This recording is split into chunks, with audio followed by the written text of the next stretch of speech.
Бірінші есебіміздің берілгені мынадай. Кристаллогидраттың құрамындағы судың массалық үлесін анықтау керек. Яғни бұл жерде кристаллогидрат бізде купр-4 көбейтілген 5H2O. Мінекей формуласын жазып қойдым. Осының құрамындағы судың, яғни 5H2O, яғни 5 деген коэффициенті H2O-ның біз процентін, яғни массалық үлесін анықтау керек. Ол үшін келесі формула қолданылады. Омега тең AR бөлінген MR көбейтілген 100% формуласы қолданылады. Бұл жерде бірінші біз MR-ін тауып алайық, яғни молекулалық массасы MR, AR дегеніміз атомдық массасы, яғни бұл бізде керекті табу керек судың массасы болып табылады. Купрумның, яғни менделеев кестесіндегі массасы 64, күкірт 32, оттегі 16, 16-ны 4-ке көбейтеміз, барлығын қосқанда 160 болады.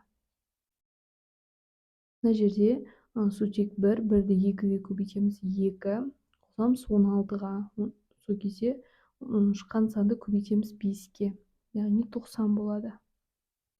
Енді бұл кристаллогидрат барлығы бір формула болғандықтан әрине бір-біріне қосамыз.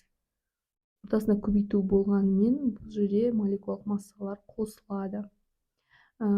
Сол кезде 250 болады екен. Яғни мынау кристаллогидраттың MR-і 250-ге тең. MR-ін тауып қойдық, ал AR дегеніміз, яғни бізде табу керек осы кристаллогидрат формуласының құрамындағы судың массалық үлесі, яғни осы судың AR-ын бөлетін боламыз. Яғни судың AR-ын табу өте оңай.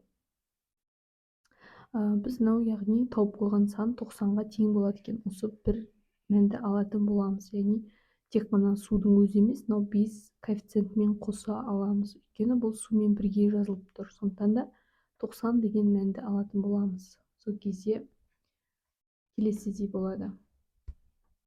250, 0,35 дегеніміз, яғни 35%. 100-ге көбейтіп жібереміз, сол кезде 35% болады екен. Яғни кристаллогидраттың құрамындағы судың массалық үлесі 35% екен.